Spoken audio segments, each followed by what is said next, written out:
நம்ம இந்து மதத்தை பத்தி தெரியாம மதம் மாறி போயிடுறாங்க. அப்படி யாரெல்லாம் மதம் மாறி போனாங்களோ அவங்ககிட்ட பேசி மறுபடியும் வாங்கன்னு கூப்பிடணும். அதுக்கு முன்னாடி முக்கியமான விஷயம், இங்க இருந்து மதம் மாறி போகக்கூடாது இல்லையா? குங்குமம் வச்சா என்ன விசேஷம், கோலர பதிவை சொன்னா என்ன விசேஷம், வேல்மாறல் சொன்னா என்ன விசேஷம், கந்த சச்சி சொன்னா என்ன விசேஷம், காயத்ரி மந்திரம் சொன்னா என்ன விசேஷம் சொல்லணும்.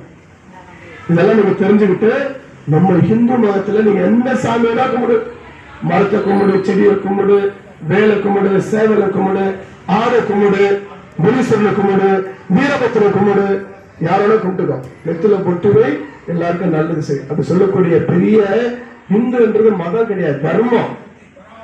இது எப்ப ஆரம்பிச்சாலும் தெரியாது, எப்ப முடிப்போன்னு தெரியாது. சில பேர் என்ன ஆறாங்கன்னா மாறி போறதுக்கு வாய்ப்பு. அவங்க என்ன பண்ணணும், எந்த காரணத்தை கொண்டு நம்ம மதம் மாறக்கூடாது சொல்லணும். அதுக்காக நம்ம ஜீ மாதிரி பண்ற மாதிரி எங்கெங்கெல்லாம் கோயில் இருக்கோ கொள்ளு வைக்கணும். ஆடி மாசம் குழு விட்டு எல்லாருக்கும் நிகழ்ச்சி நடத்தணும், அம்மன் ராத்திரி நடத்தணும். புரட்டாசி மாசம் கோவிந்தா போடணும். ஒவ்வொரு மாசம் விசேஷம். சித்திரை மாசம் என்ன விசேஷம், சித்ரா பௌர்ணமி.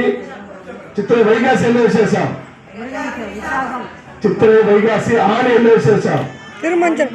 இந்த மாதிரி 12 மாசமே ஒவ்வொரு விசேஷம். அப்படி சிறப்பு அம்சம் சொன்ன நம்முடைய இந்து தர்மம் தான். ஆகினால எந்த காரணம் கொண்டோ யாரும் என்ன பண்ணக்கூடாது, மதம் மாறக்கூடாது. நம்ம அம்மா விட்டு அடுத்த அம்மான்னு சொல்லுவோம். இந்த நம்ம அம்மா விட முடியுமா, எனக்கு அம்மா வாடா, அப்பா வாடா, நான் போயிடுறேன், இந்த குழந்தைங்க வாடா, போயிடுறேன். அப்படி